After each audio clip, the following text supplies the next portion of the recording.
Information Post, which has been administering the Toronto Rent Bank for 28 years. I would like to start by welcoming our guests, Mayor Olivia Chow and Dr. Andrew Basseri from the University Health Network. Neighborhood Information Post started the Toronto Rent Bank in 1998 as a response to the increase in the number of women and children in homeless shelters. 28 years later, the Toronto Rent Bank remains a vital resource for preventing evictions across the city. In these unprecedented times, with housing insecurity on the rise and the cost of living continuing to grow, the leadership and the support by the mayor and the staff, Ashley, of the City of Toronto are not only essential, but greatly appreciated by the communities that we serve every day. Last year, the Toronto Rent Bank provided assistance to 2,961 households, successfully preventing their evictions. Housing stability is not just about shelter, it's about safety and the ability to build a future in this great city. Thank you again, Mayor Chow, for your continued commitment to helping the renters in the city and strengthening these vital supports. Please join us in giving a warm welcome to our Mayor, Olivia Chow. Thank you. Here we are. Thank you, Gladys. Good morning, everyone. I'm here with Dr. Andrew Basseri and the mighty team here at the Neighborhood Information Post. The NIP is the city's partner in operating our life-saving rent bank. Every day, they keep people safe in their homes. Instead of evictions, instead of homelessness, families are able to overcome their crisis and continue with their lives. I am here to announce a dramatic increase in the funding of Rent Bank and issue a challenge to Dr. Basseri's team at UHN. As I stand here this morning, hundreds of renters across the city are waking up with a sinking feeling in their stomachs. The fear that they will soon lose their homes because they're behind in their rent. They got sick and couldn't work for a month. They were laid off and fell behind. Through no fault of their own, they are facing the terrifying prospect of eviction. A few months ago, Mary landed in the emergency department in the hospital one evening. Her head was spinning, vomiting uncontrollably. She was scared. She thought she was going to die. You see, Mary had suffered from a severe toothache for weeks. She just couldn't afford the dentist and the root canals. In sheer desperation and in deep pain, she kept taking painkillers and in order to control it. And before long, she overdosed. At the hospital, they told her she must see a dentist immediately to deal with the infection. It was that serious. With no choice left, Mary used her rent money to pay the dentist for the root canals she desperately needed. When Mary told me her story, she said she cried so much. She and her two children, a 6-year-old and an 8-year-old, were facing eviction from a Scarborough home they lived in for 14 years. 14 years of memories, of birthdays, of bedtime stories, all of it about to be lost. Totally desperate and heartbroken, Mary didn't know what to do. She couldn't choose between her health and her home. But the bills don't stop coming. The landlord won't wait. And the eviction doesn't care that you're a good parent doing your best. And this is where the City of Toronto's Rent Bank came in to keep her safe in her home. The Rent Bank stepped in with an interest-free loan to cover her rent arrears. Mary told me that she cried again. But this time, instead of crying from desperation, she cried because she was so relieved, so grateful that her crisis was over. With her rent arrears paid off, life could return to normal. Her children could stay in her school, in their neighborhood, and in their home. Mary is not alone.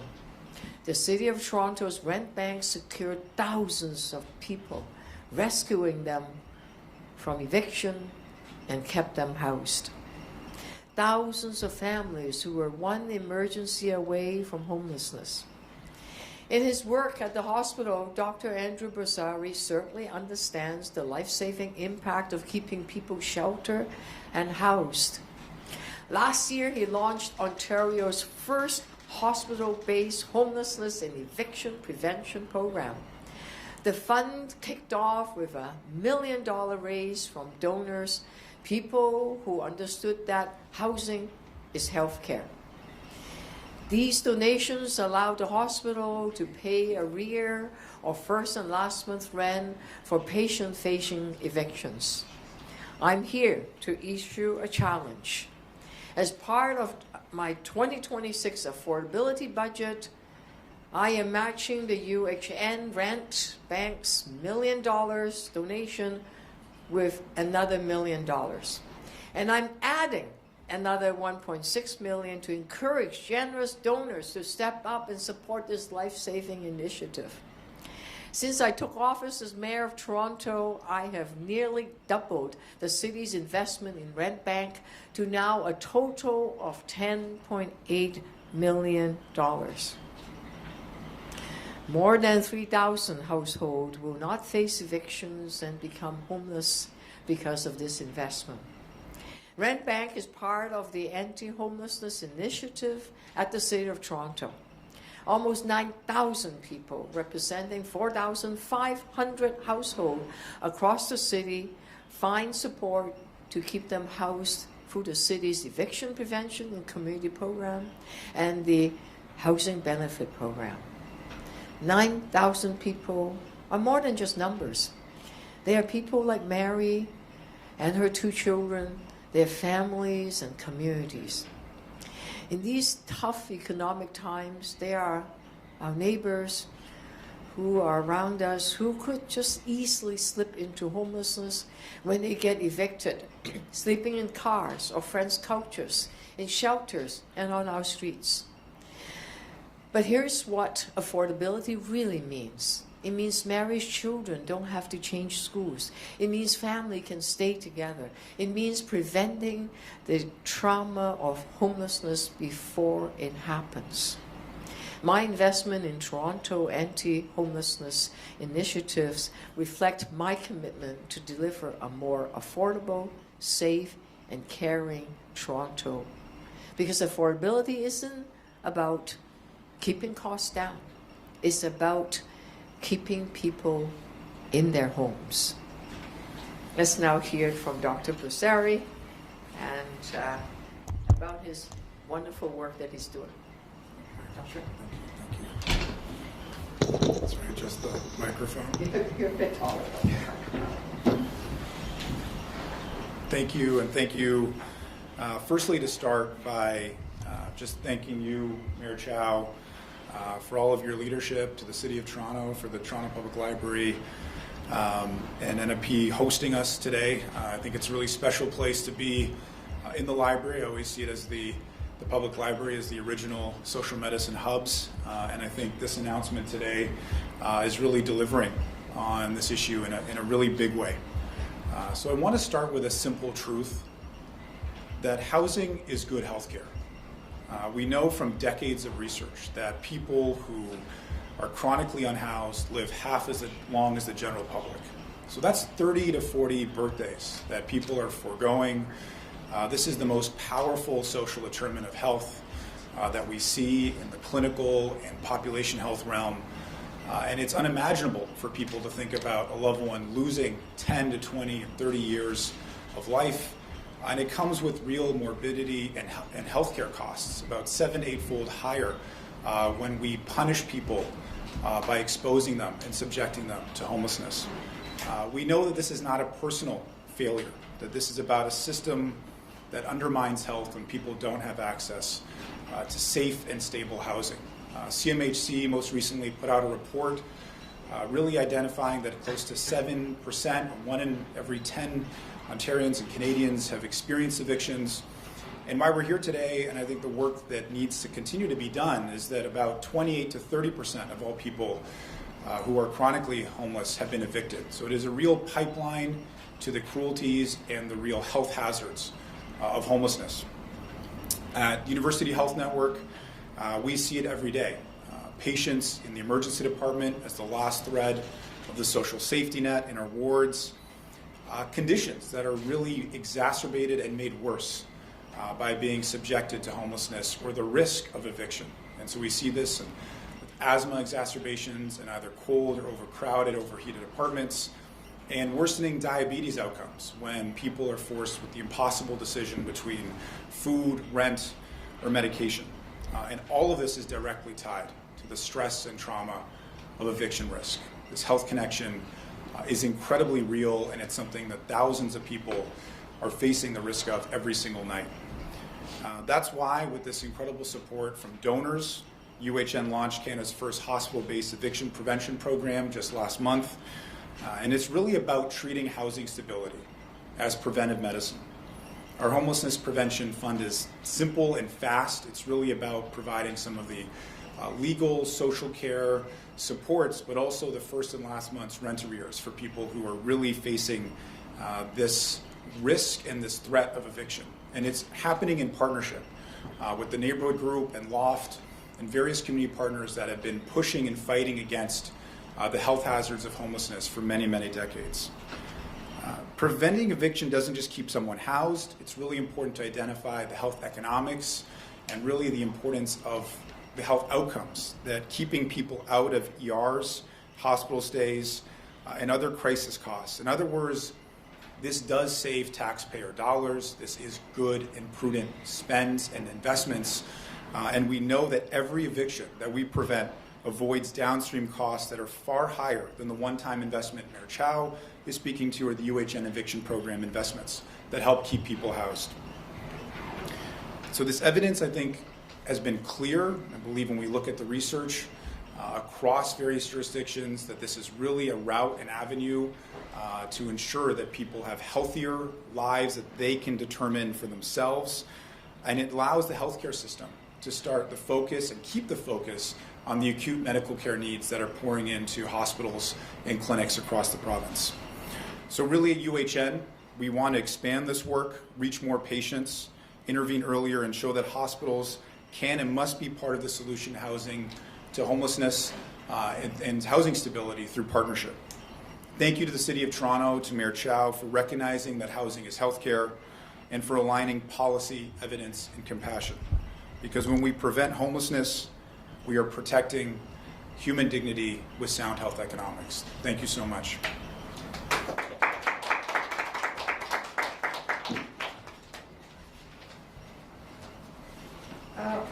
I saw an article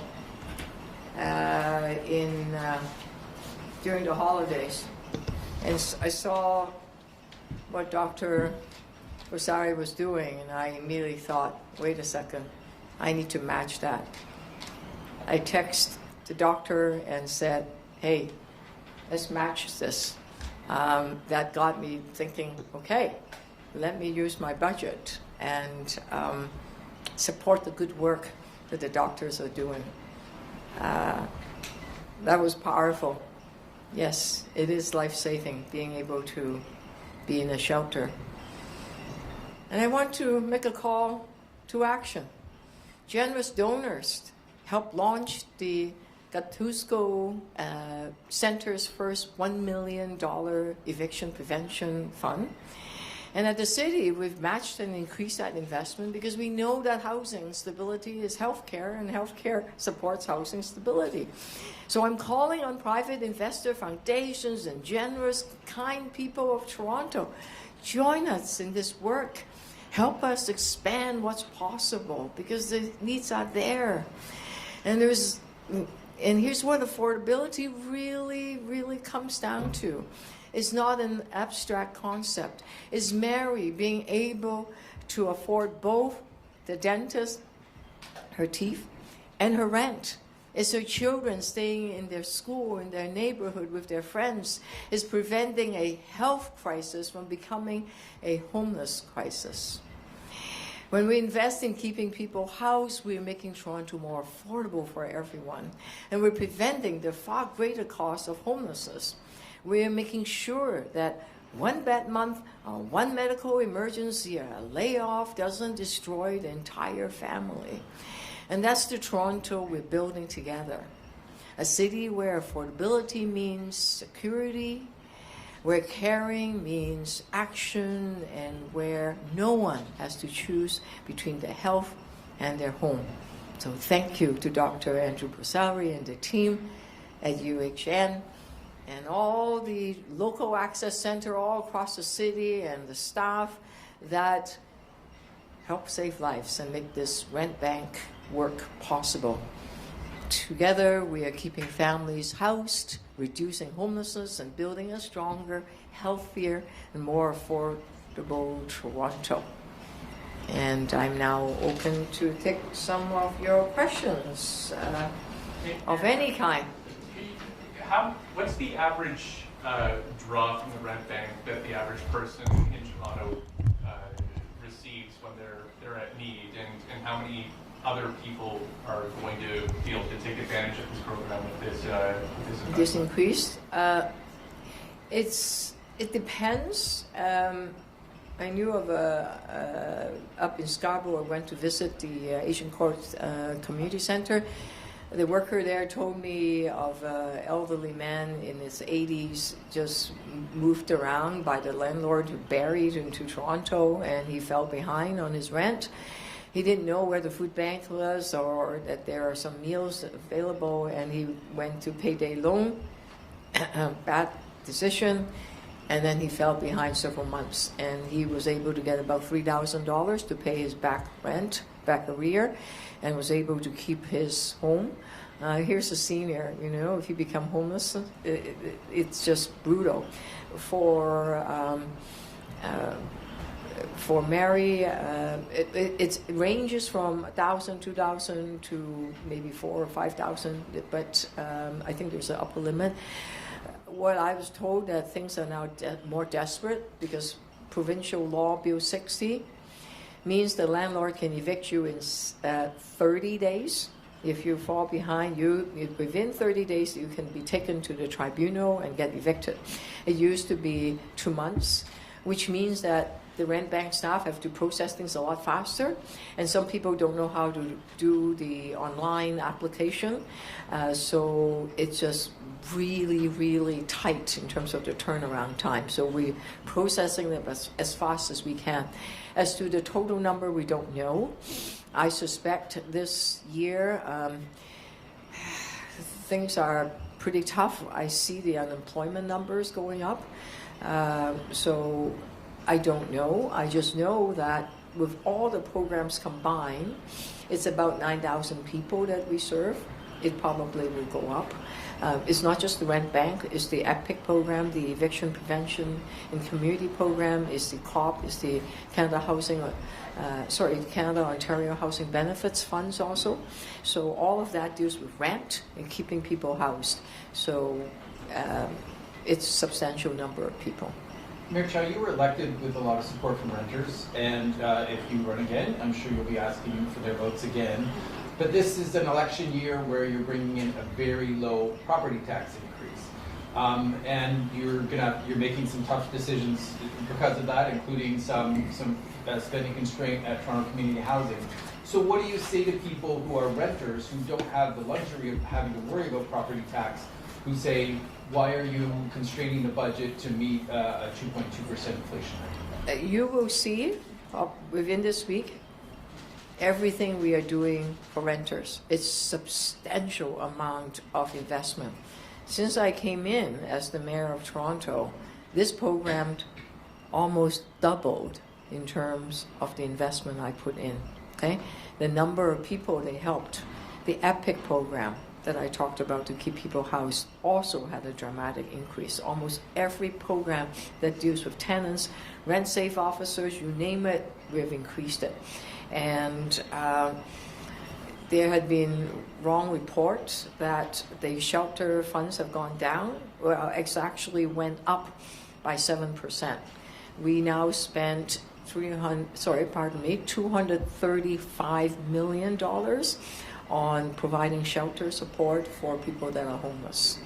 And that is a 7% increase, is $15.3 million, and serving 26,500 people. So everywhere that you see, whether it's shelters, homeless programs, prevention, homelessness prevention program, you've seen a dramatic increase above the rate of inflation.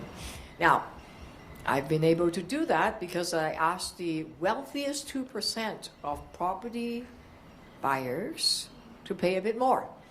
That provides $153 million.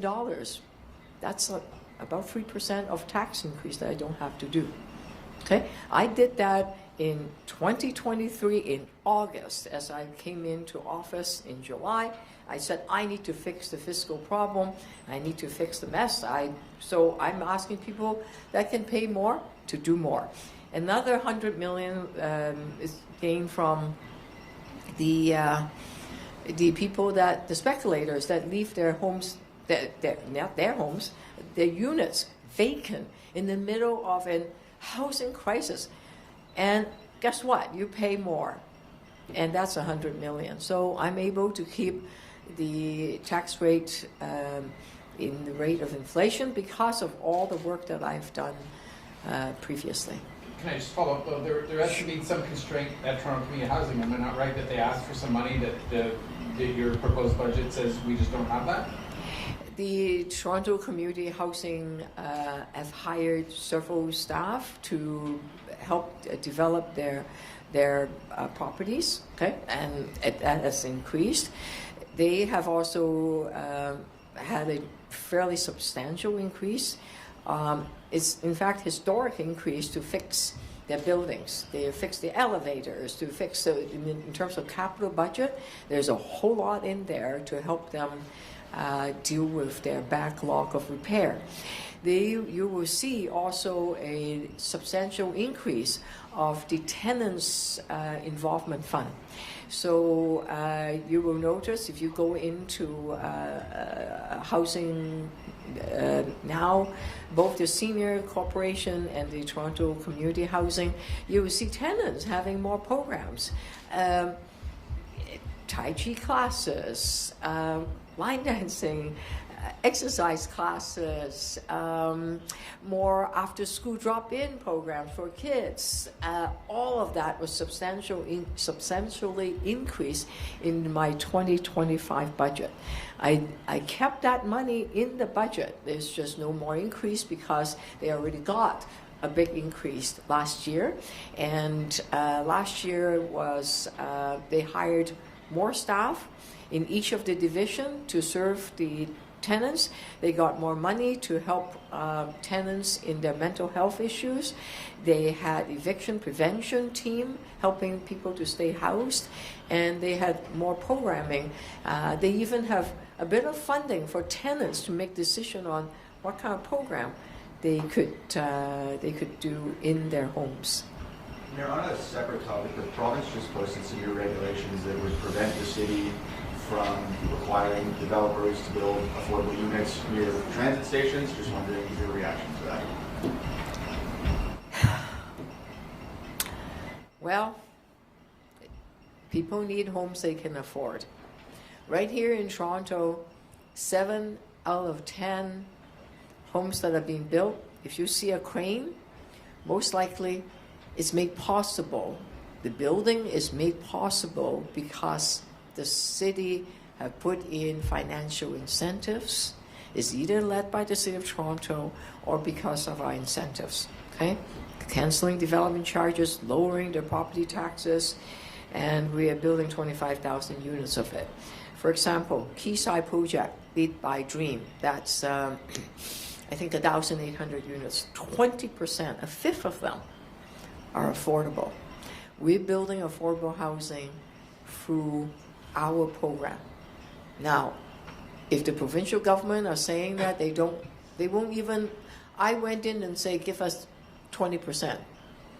In fact, I prefer 30%. Okay?